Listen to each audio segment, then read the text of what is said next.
Ici, dans notre propre pays, l'ambassadrice israélienne a taxé de terroristes tous ceux qui ont été tués lundi, y compris les enfants et les bébés.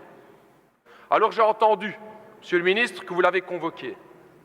Convoquer, c'est bien, mais je crois qu'il faut aller plus loin que ça.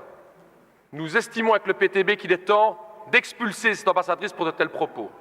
Chers collègues, permettez-moi d'abord d'exprimer toute ma solidarité avec le peuple palestinien qui souffre beaucoup aujourd'hui. Et, Monsieur le ministre, j'aurais voulu vous interpeller sur cette situation intenable.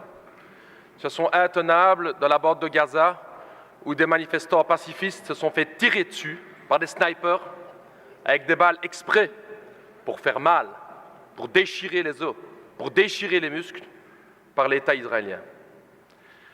Et chers collègues, une fois de plus, nous ne pouvons que dénoncer l'hypocrisie de la communauté internationale et plus particulièrement de l'Europe et de la Belgique. N'importe quel autre pays au monde aurait fait le quart de la moitié de ce que fait Israël, on aurait déjà appliqué un embargo. N'importe quel autre pays du monde aurait été chercher une telle répression, appliquer une telle répression, qui aurait déjà eu des motions et des sanctions. Mais non, quand il s'agit d'Israël, on se tait. Quand il s'agit d'Israël, on fait quelques déclarations, mais surtout, aucune sanction. Pourquoi ce deux poids, deux mesures? Pourquoi tellement intervenir contre les autres pays et jamais prendre des sanctions contre Israël? Ça, c'est la question que l'ensemble des peuples du Sud nous pose comme question. Pourquoi cette hypocrisie? Ici, dans notre propre pays, l'ambassadrice israélienne a taxé de terroristes tous ceux qui ont été tués lundi, y compris les enfants et les bébés. Alors j'ai entendu, Monsieur le ministre, que vous l'avez convoqué.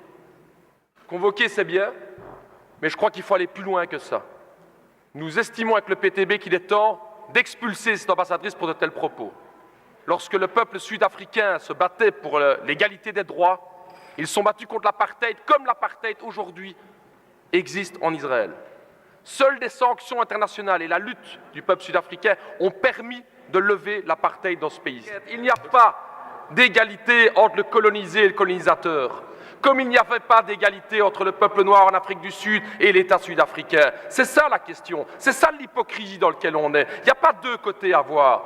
Il est temps de prendre parti. Et prendre parti, vous le savez tous ici, et c'est ça l'hypocrisie.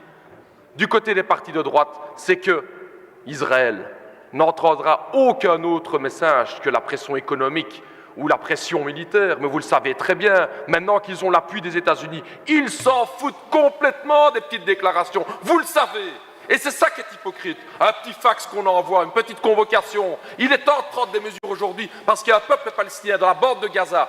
95% de l'eau n'est pas potable. Que ferions-nous? Que ferions-nous si nous étions là? 45% de chômage, et on regarde. Alors cette hypocrisie à l'Union européenne, M. Reynders, il serait temps de la dénoncer, et si vous voulez vraiment faire avancer les choses, vous auriez pu prendre un acte bilatéral qui est celle d'expulser l'ambassadrice, comme l'autorité belge vous auriez pu le faire, et c'est regrettable que vous ne le faites pas, et c'est vraiment hypocrite.